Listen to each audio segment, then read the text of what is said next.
ano po nga bang klaseng mga health screening ang kailangan pong i-undergo ng isang health worker? I think this is a very, very good question because if you are a health worker, then you are supposed to make people well or check people up kasi yan ang trabaho mo. Paano kung ikaw naman yung may sakit? Sige po, go ahead and explain po kung ano po yung mga screening nila. Thank you po.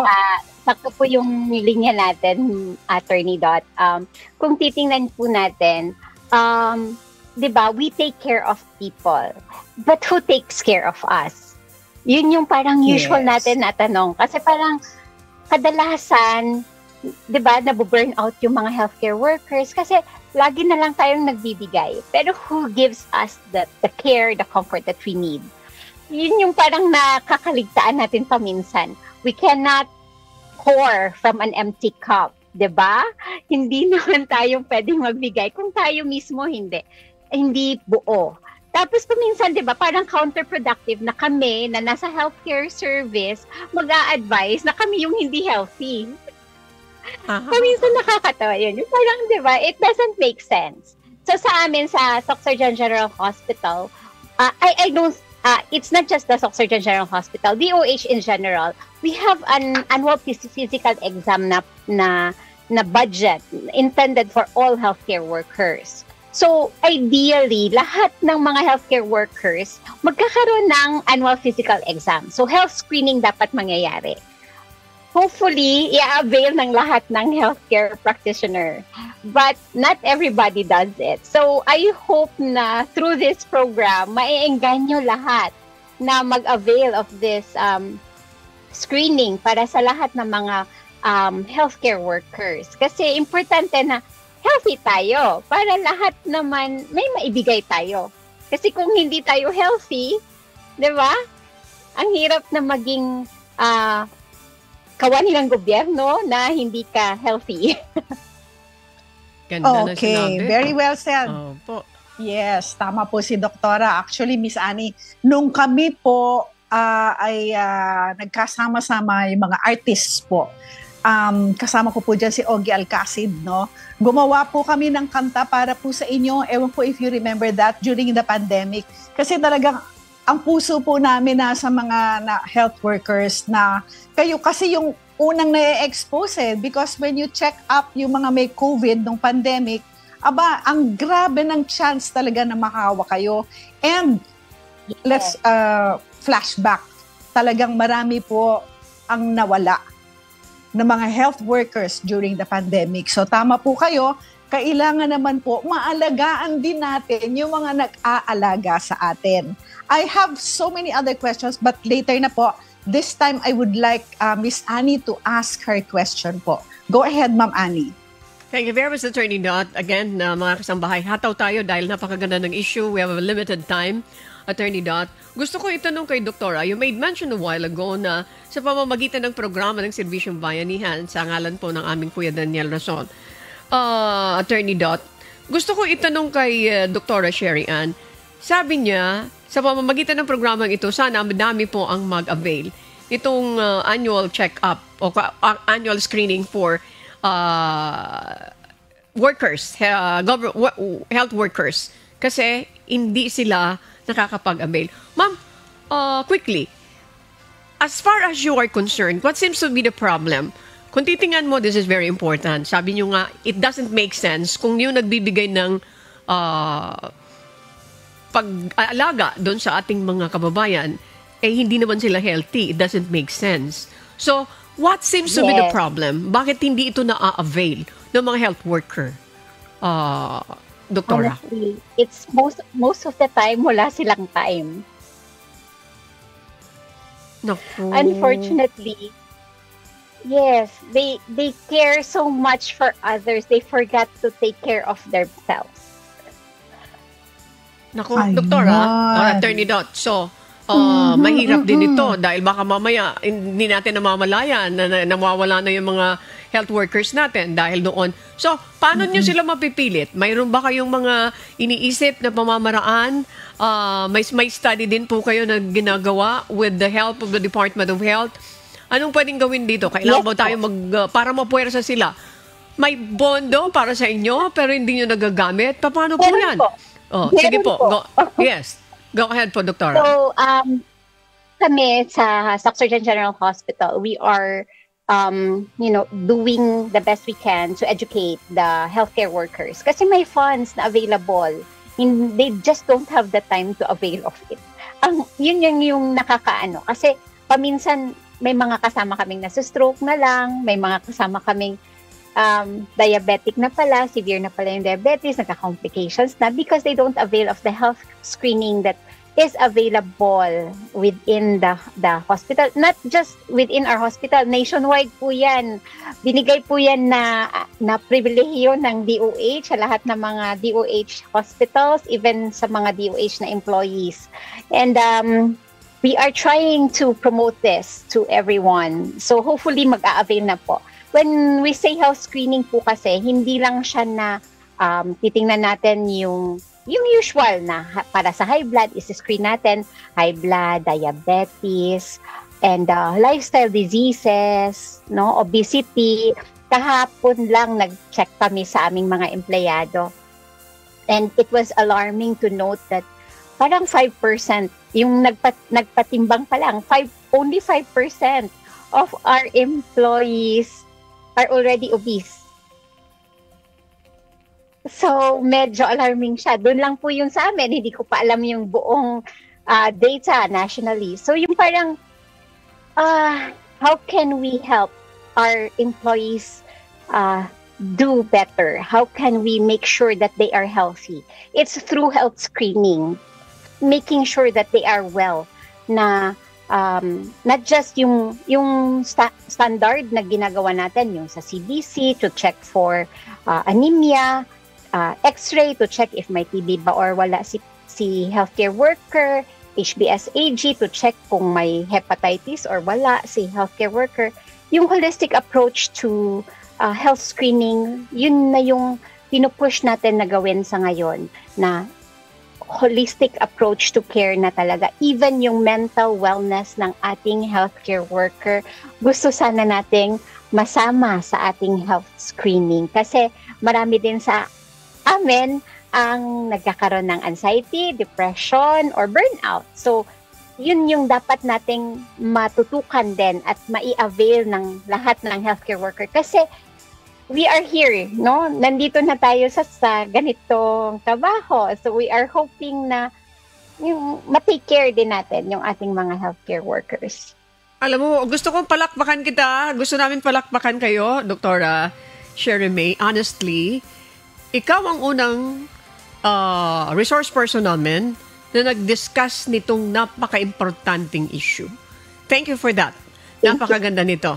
As we move on dito sa ating discussion, marami po tayong matututunan sa inyo. So, ibabalik ko muna po kayo kay Attorney Dot Gancayco. Again, congratulations po, Dr. Sherry Ann, for raising that question, raising that concern. Napakaganda po. Maraming salamat. Attorney Dot, go ahead po. Thank you. Okay. Miss Annie, nako. Thank you, Miss Annie. I am going to second the motion. Yung sinabi mo na si Doktora talagang she really cares for the health workers. Kasi ang nakikita ko sa kanya, she's very passionate about this issue. And mukhang advocacy niya yan, no? Na tulungan yung mga healthcare workers na they can take care of themselves. They will take care of themselves. Now, this is what I see, no, from your discussion earlier, Doktora. May problem. May problem tayo kasi mismong yung mga health workers po natin ay hindi nila prina-prioritize yung kanilang health. Hindi po ba? Kasi sabi po ninyo, wala silang time. Okay, but eto na, binigay na ng government yung kanilang free health screening, the government realizing the need for them to be healthy. Kasi how can you be helping other people to be healthy if you yourself are not healthy? I have a question lang. Hindi po ba, like kami, no, in our company, we really require that every year, all the employees have an annual check-up. It is not only to take care of themselves, no, but also to make sure na wala silang sakit kasi baka mahawa nila yung mga kasama nila or syempre, kapag sila ay merong nag-uumpisa na sakit, for their own benefit, bigyan natin sila ng test para maagapan. Okay. Now, since we know na two-pronged yan, para sa sarili nila, para doon sa mga ginagamot nila, kailangan na sila ay magpa-check up. Hindi po ba pwede na i-require sila na magkaroon ng annual check up? Since nandyan na, binigay na ng gobyerno. Yun lang po, Doktora. Yeah, actually, we already talked with our HR. Supposedly required po talaga. But then, yun nga, hindi din namin maano, bakit konti lang yung nag-a-avail. Ang dami na naping pag-gimmick na ginawa. Mayroon na kaming biggest loser na ginawa. Halos lahat na ng mga ginawa namin just to ensure na yun nga, yung wellness and healthy na lifestyle ma-avail ng mga employees natin. So, we already talked with our HR internally dun sa amin sa hospital to how can we, yun nga, kasi di ba our human resource is our biggest resource. That's correct. Hindi pwedeng sick yung mga hindi pwedeng sick ang mga nagbibigay ng serbisyo dun sa mga may sakit. Yung parang, it doesn't make sense ba na ikaw na nagbibigay ng serbisyo sa mga may sakit, may sakit ka din. So dapat, as much as possible, healthy ka. Ayan. So, yun po yung is it violative, Attorney Dot, sa batas if we will make that mandatory? I don't know kung violation niya na talagang pupwersahin. Sinasabi lang kasi ni Doctor a while ago, it's just they don't have the time to avail. Parang ganon. Parang, teka muna, sinasabi nga ni Doktora, mayroon lang akong kasamahan na stroke na, mataas na yung mayroon naman benepisyo, pero hindi naman, mayroon mga benefits na katulad nito, hindi naman nila ina-avail. Is there a need for another batas, attorney, in the Congress para at least mapilitan kayo mga health workers? If you will not follow, mayroong corresponding penalty. I don't know, Attorney Dot, you are a lawyer. I don't know kung pwede yung ganun, attorney. I think it should be a policy. Go ahead po. Yeah. Yes po, sorry. We tried to ask, kasi diba we are under civil service. Sabi namin, baka there's a chance for us to, i-penalize or we withhold yung mga whatever na just to make sure na i-avail nila before the year or the starting of the year, avail nila. If they would not avail, ano yung pwede nating magiging consequence? Hindi daw pwede. So we don't really know how to make this work. So may violation sa batas, attorney. Siguro pwedeng aralin yan, ma-review po. Kasi I'm sure hindi lang naman yan 100,000 ang budget ng Department of Health para doon sa mga sa mga health workers, di ba po? Ayan. So we don't like sickly health workers, Attorney Dot. Gusto natin sila malusog para to serve us. Attorney Dot, go ahead. Thank you for that, yes. Doktora. Oo, di ba? Paano nga kung yung palang sakit mo contagious? Communicable. Oh, that's correct. Hindi mo alam. Oo. Communicable disease pala yung may responsibility ka. I think, kung sinabi ng Civil Service Commission na hindi pwede yan, maaari nga na dapat batas na. Diba, Miss Annie? Baka kailangan ng isa batas. Siguro, etong palabas natin ngayon, ibigay natin sa isang mambabatas and maybe that mambabatas can draft a bill para mapag-aralan nila kung paano. Pero usually naman kasi, Miss Annie, yung mga departments, pwede rin kasing manggaling sa department That's diba? Correct. Ang Department of Health, is the one in charge of the public hospitals. So, kung ikaw ang nasa taas, dapat meron kang rules and regulations. So maybe you don't even really have to have a law. Yung Department of Health na lang siguro ay gumawa ng rules and regulations na i-implement sa lahat ng mga public hospitals para sundin ng mga health workers natin. Kasi it's not only for their own benefit kasi pwede mo sabihin, I don't care.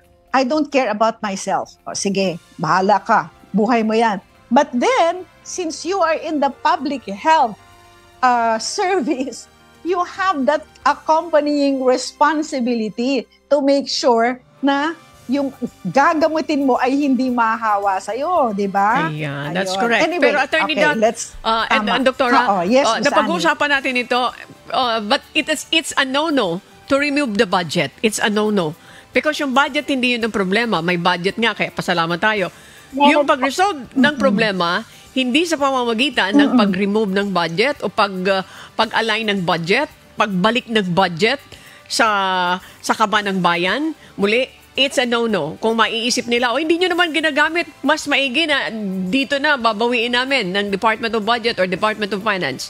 We don't recommend that. I don't recommend that. So, because that doesn't solve the problem. Ang dapat na i-resolve dito, paano magiging compliant yung ating mga health workers. Yun ang dapat na ma-resolve. Maganda rin yung sinasabi ni Attorney Dot na yung mga heads ng mga departamento and do something para mag-comply yung inyong mga health workers. After all, this is for your own welfare. This is for your own benefit. Sabi nga ni Dr. Sherry Ann. Napakaganda nito. Tinitingnan natin itong isyong ito na para ano ba ito? Pero nung nagbukas si Doktora, naku, oo nga, tama. Mabigyan natin ng atensyon ang health condition, health situation, health status ng ating mga health workers. Attorney Dot, go! Sa iba po pong mga katanungan kay Dr. Sherry May. Oo. Siguro, Miss Annie, itong palabas natin ngayon, yung segment na to ipadala natin kay Dr. Ted Herbosa. O Herbosa yata, silent H, di ba? Secretary of Health. Ayan, baka pwede niyang pagtuunan ng pansin ito. Kasi Miss Annie, it's really sad to find out na ganito yung nangyayari sa health industry. Doktora, ako nararamdaman ko yung sinasabi mo kasi kung ang mga doktor, kung makapagsalita, okay, o yung mga nurse na rin, kailangan lagi kayo nagpapa-check up. Di ba, Miss Annie? Every time meron tayong guest na doktor, yan lagi ang sinasabi, magpa-check up. Magpa-test, yan, mag-lab test, ganyan. Kung ganyan ang advice ninyo and then you don't do it yourself, paano na, di ba? Hindi, merong mali doon. Pero yun na nga, sometimes kasi nga, Miss Annie, pagod na sila. Pagod ang health workers natin. Wala silang oras. Kung magkaroon man sila ng oras, gusto nila magpahinga na lang. So really, it is a problem. Dapat talaga DOH gawa nila ng paraan ito. Anyway, meron po tayong nakaprepare pa po, Doktora, na isa pa pong question. Sabi po dito, ano po ang benepisyo at gaano po kaimportante ang health screening sa ating mga health workers? I think you already discussed that, but maybe go to the salient points again so that if there are health workers who are listening to us now, you can impart to them the importance of health screening. Go ahead po, Doktora. So, basically, health screening save lives, no? If we put ourselves on health screening, yung chances of us checking, no, matest natin kung at risk ba tayo for mga diseases, hypertension, diabetes, yung mga madaling ma-prevent, breast cancer, cervical cancer, TB, HIV. Actually, available po yan lahat sa hospital kung tutuusin. Ang problema lang is tayo pupunta dapat doon sa ating wellness clinics or annual physical exam clinics o outpatient department ng mga hospital para po makita na ma-screen ng maayos kung tayo ba ay at least ganitong mga sakit. Pag maaga nating malaman kung may mga sakit tayong ganito, mas maaga tayong magamot, mas marami pa tayong matutulungan. So yun yung parang ayun, kita ninyo. Very important sa atin. Kasi kung healthy tayo, we could live a long, healthy quality of life. Mm-hmm. Attorney Dot, with your permission, pwede maisingit ko lang po, Attorney. Go ahead. Go ahead.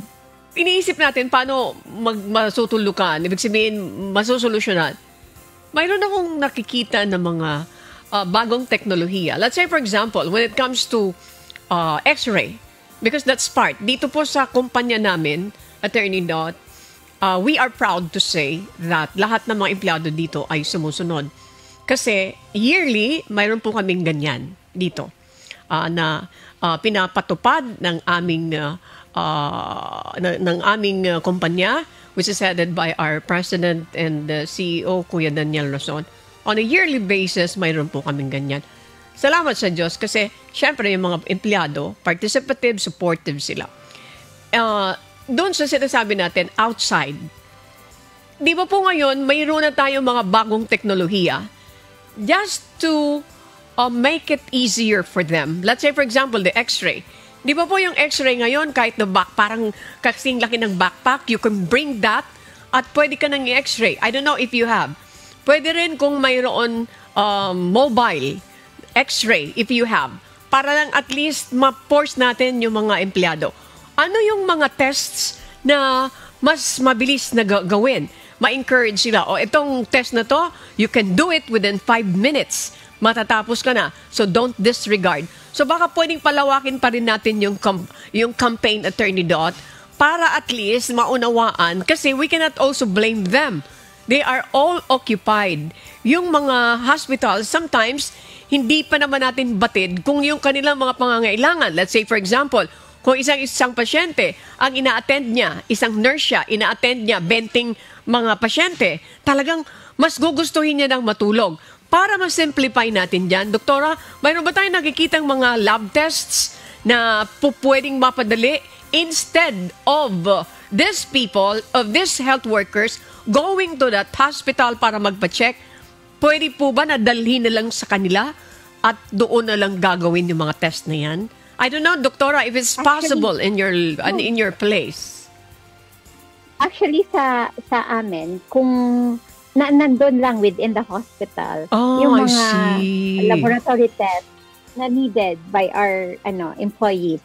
Like for example, we also have partners from other agencies that we also cater them. So if they would request for a remote collection sa mga blood camp, we actually provide.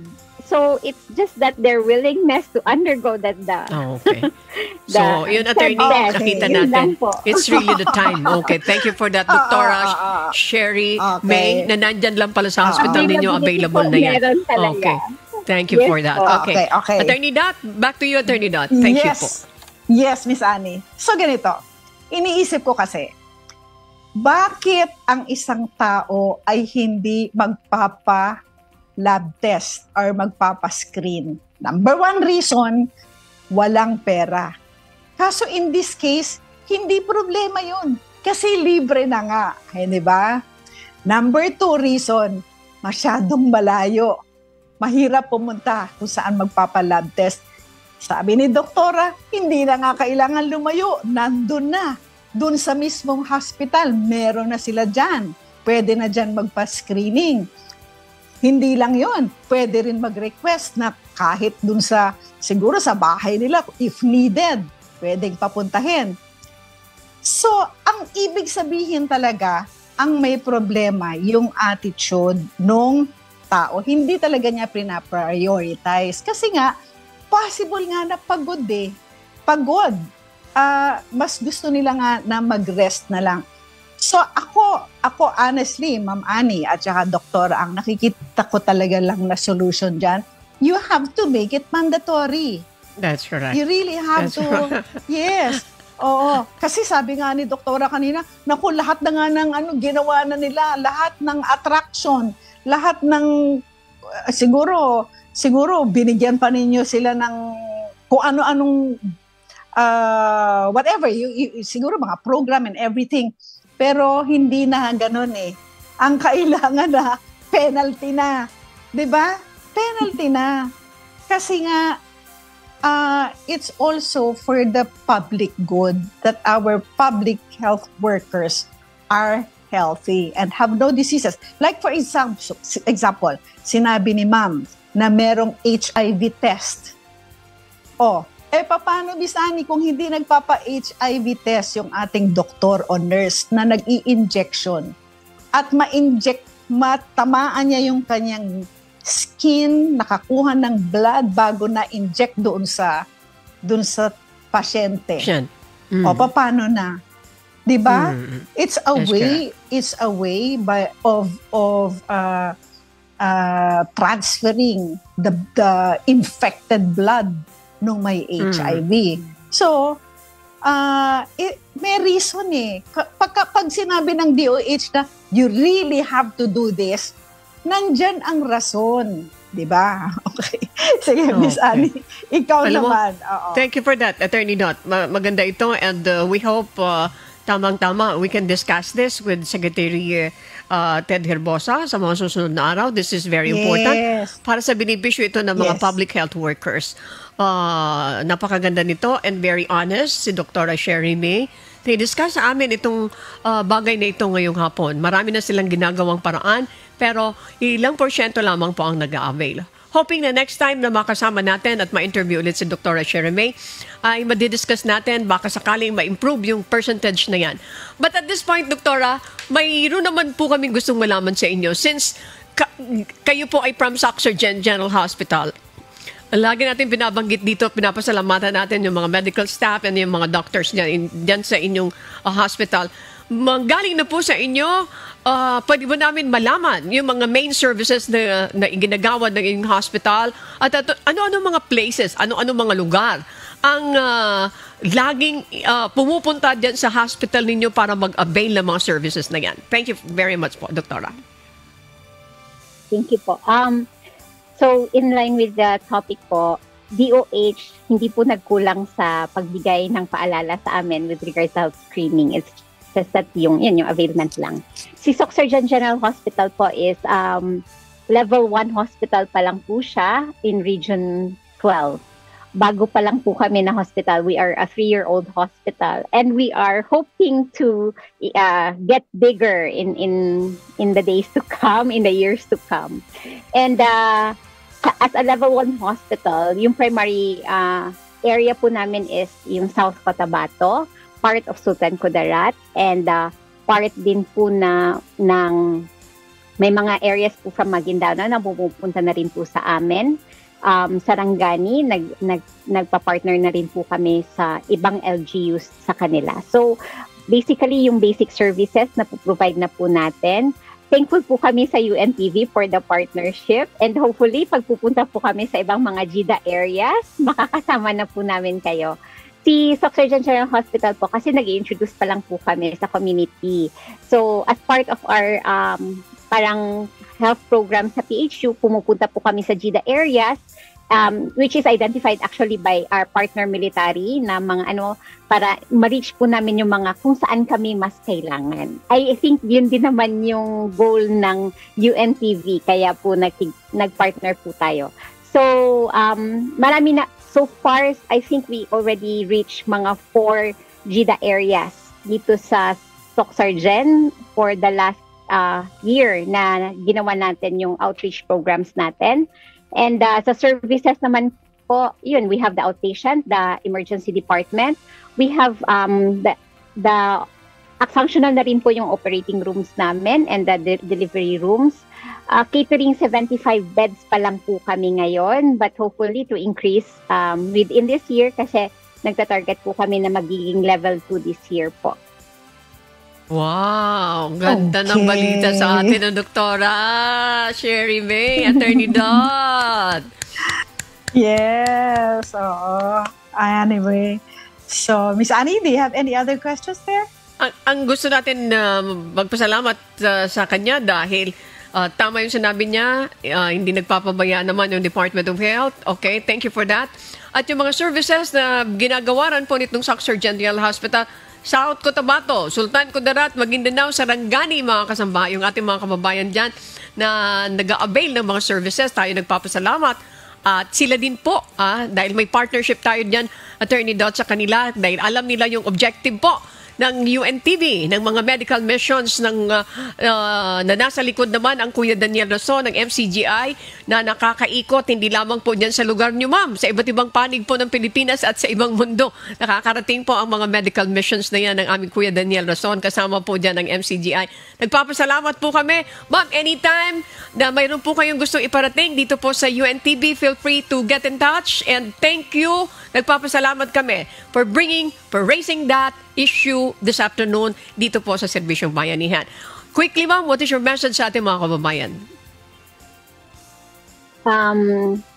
Nandito lang po kami, mga kawani ng Department of Health na willing na magserbisyo sa lahat ng nangangailangan, especially dito sa Socsurgeon area. Ang Socsurgeon General Hospital ay kung ano po yung maibigay namin na serbisyo kasama yung mga partners natin, willing naman po kami na ibigay yun sa inyo. Kasi, kumbaga pa, they deserve this kind of service. They deserve this kind of care. So, yun po yung gusto namin sa Socsurgeon General Hospital, meron po kayong serbisyong garantisado panghabang buhay. Thank you. Attorney Da! Yes, Miss Annie, magpapasalamat po ulit tayo kay Dr. Sherry May Siladan Mbay. She is the head of the Public Health Unit of the Socsurgeon General Hospital. At gusto ko lang sabihin na talaga namang siya ay smiling face. Mula kaninang umpisa hanggang ngayon, nakasmile po siya. Talagang you brighten up the day of the people around you. And to the Socsurgeon General Hospital, you are doing a very good job, and we wish you all the very, very best. Maraming salamat po sa inyo.